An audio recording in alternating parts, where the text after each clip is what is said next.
Hello, good morning students.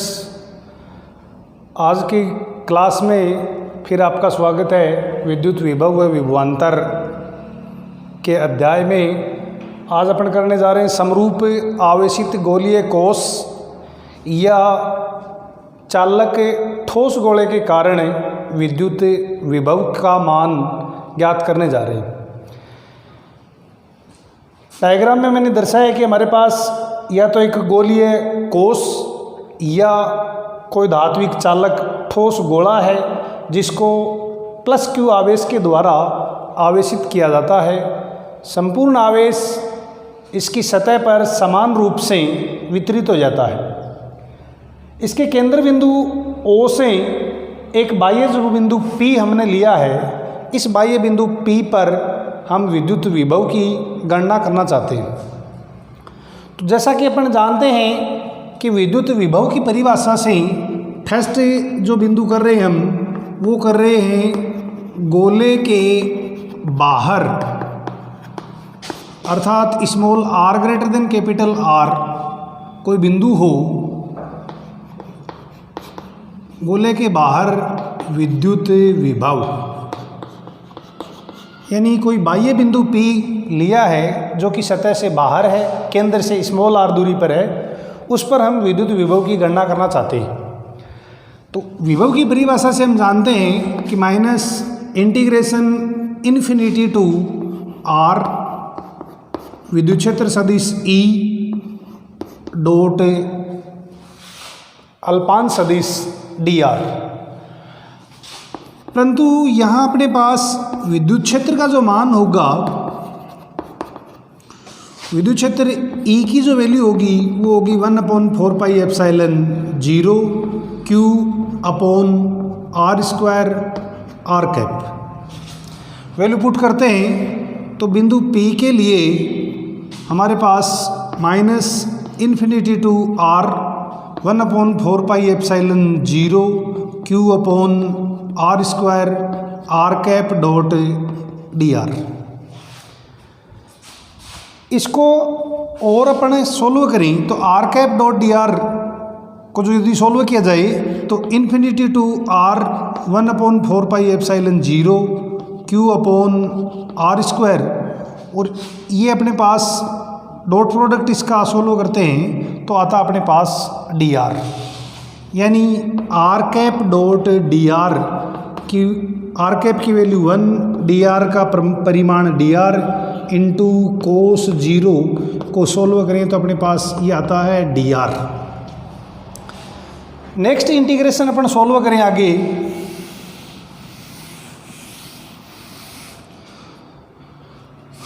V at point P constant quantities जो हैं बाहर निकाल देता हूँ मैं, 1/4 पाई एप्सिलॉन 0 1/r स्क्वायर का समाकलन हो जाता है अपने पास 1/r माइनस का 1/r और इन्फिनिटी टू r। सीमाएं रखते हैं इसकी, अपर लिमिट माइनस को मैं बाहर निकाल दूँ तो प्लस बन गया है अपने पास, और सीमा रखते हैं तो 1/r ये बनता है अपने पास प्लस 1/-1/इन्फिनिटी। 1/इन्फिनिटी की वैल्यू अपने पास 0 हो जाती है। तो एट पॉइंट P अपने पास जो विभव आता है वो आता है 1/4 pi epsilon 0 Q upon R। Equation number first. पीछे हमने देखा था कि एक बिंदुवत जो आवेश है उसके कारण स्मॉल r दूरी पर विभव की जो मान आता है KQ अपॉन R, वो ही वैल्यू यहाँ प्राप्त होती है। अर्थात ये जो आवेशित गोलीय कोश या चालक गोला है ये बाह्य बिंदु P के लिए ये इस प्रकार व्यवहार करता है कि इसका संपूर्ण आवेश इसकी सतह पर वितरित न होकर इसके केंद्र पर स्थित हो, यानी दोनों के लिए सेम ही डेरिवेशन, सेम ही फॉर्मूला प्राप्त होता है अपने को। दूसरा बिंदु आता अपने पास है गोले की सतह पर विद्युत विभव।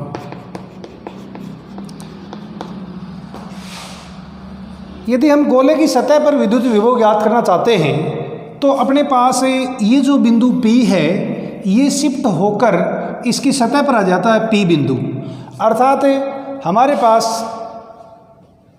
जो स्मॉल r की वैल्यू है वो कैपिटल R के तुल्य जाती है। गोले की सतह के लिए R equals to capital R होता है। अतः समीकरण 1 में, इसी समीकरण में यदि अपन स्मॉल r के स्थान पर कैपिटल R रख दें, स्मॉल r बराबर कैपिटल R रखने पर सतह पर विभव की वैल्यू प्राप्त होगी, जिसको मैं लिख दूँ Vs, और Vs की जो वैल्यू होगी वो होगी अपने पास 1/4πε0 Q अपॉन कैपिटल R।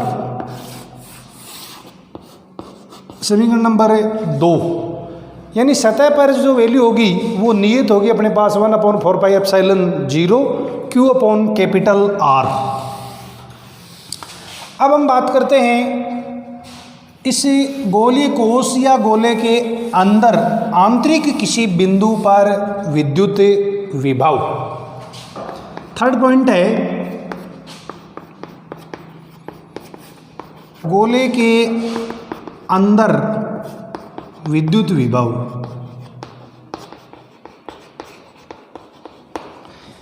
इस बार हमारे पास जो बिंदु P है वो हम कंसीडर करते हैं बिंदु P इसकी सतह के आंतरिक भाग में है। बिंदु P यहाँ है जो कि केंद्र से स्मॉल r दूरी पर है।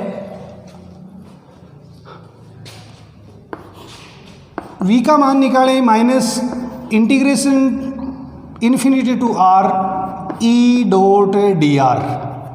यहाँ हम जानते हैं कि विद्युत क्षेत्र की तीव्रता इसकी आउटर सतह पर 1/r² के अकॉर्डिंग होती है।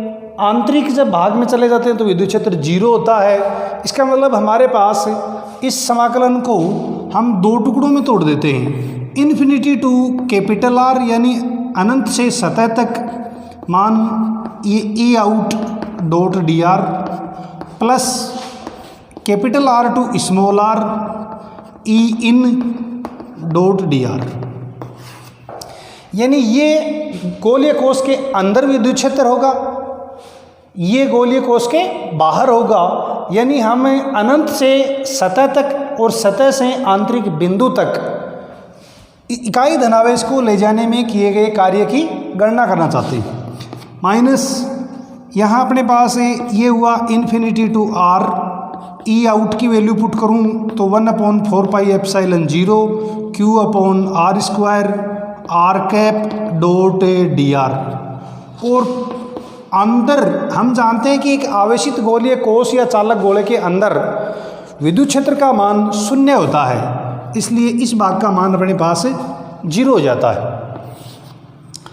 इस समाकलन को हम आगे हल करें तो अपने पास वही वैल्यू प्राप्त होती है, क्योंकि दूसरा भाग हमारे पास 0 हो गया। इस समाकलन को अपन पहले सॉल्व कर चुके, अपने पास होगा 1/4πε0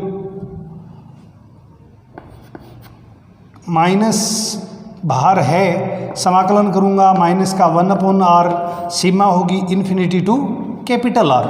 माइनस से माइनस अपने पास प्लस हो जाएगा और ये वैल्यू अपने पास प्राप्त हो जाती है 1/4πε0 Q अपॉन कैपिटल R। 1/∞ की वैल्यू 0 हो जाती है। आंतरिक ये होगा, यानी अंदर के बिंदुओं पर विद्युत विभव का मान उतना ही होगा जितना इसकी सतह पर होता है। इसका मतलब है हमारे पास इस गोलीय कोश के आंतरिक जो बिंदु हैं अंदर, इन आंतरिक बिंदुओं पर विद्युत विभव का मान उतना ही होगा जितना इसकी सतह पर होगा। क्योंकि हम जानते हैं कि विद्युत क्षेत्र है वो गोले की सतह के बाहर है, अर्थात इकाई धनावेश को लाने में विद्युत क्षेत्र के विरुद्ध अनंत से सतह तक लाने में तो कार्य करना पड़ेगा, लेकिन सतह से अंदर ले जाने में आंतरिक भागों में विद्युत क्षेत्र 0 होने के कारण हमें और अतिरिक्त कार्य नहीं करना पड़ेगा। इसलिए यहाँ विभव का जो मान होगा वो सतह के तुल्य ही प्राप्त होता है हमारे पास। अब हम इसका विद्युत विभव का दूरी के साथ ग्राफ की निर्भरता देखते हैं। विद्युत विभव वर्सेस दूरी के मध्य ग्राफ। तो यहाँ हमने ये पाया है कि दूरी, केंद्र की बात करें तो केंद्र से सतह तक विद्युत विभव का मान सतह के तुल्य रहता है, नियत रहता है, यानी R बराबर R सतह तक ये मान हमारे पास नियत रहता है, जिसकी वैल्यू Vs के तुल्य होती है। ये R लेस देन R का जोन केंद्र O, R greater than R यानी दूरी जैसे ही बाहर चले जाते हैं तो ये डिपेंडेंसी जो है 1/R के अकॉर्डिंग चेंज होती है। तो आउट बिंदु हैं बाहर के, उन पर विद्युत विभव की निर्भरता होगी 1/R, और यहाँ हमारे पास मान होगा नियत, यानी आंतरिक बिंदुओं के लिए और सतह पर दोनों पर विद्युत विभव का मान नियत होगा, जिसका मान यहाँ हम जानते हैं कितना होगा, KQ/R होगा। तो इस प्रकार ये ग्राफ हमें दर्शाता है कि केंद्र से लेके सतह तक विद्युत विभव का मान नियत रहता है, जो सतह पर होता है उसके तुल्य होता है, जिसका मान होता है KQ/R। कैपिटल R गोलीय कोश की गोले की त्रिज्या। आउटर बिंदुओं पर हमारे पास विद्युत विभव का मान दूरी के व्युत्क्रमानुपाती होता है, जैसे जैसे दूरी बढ़ती जाएगी वैसे वैसे विद्युत विभव का मान कम होता चला जाएगा।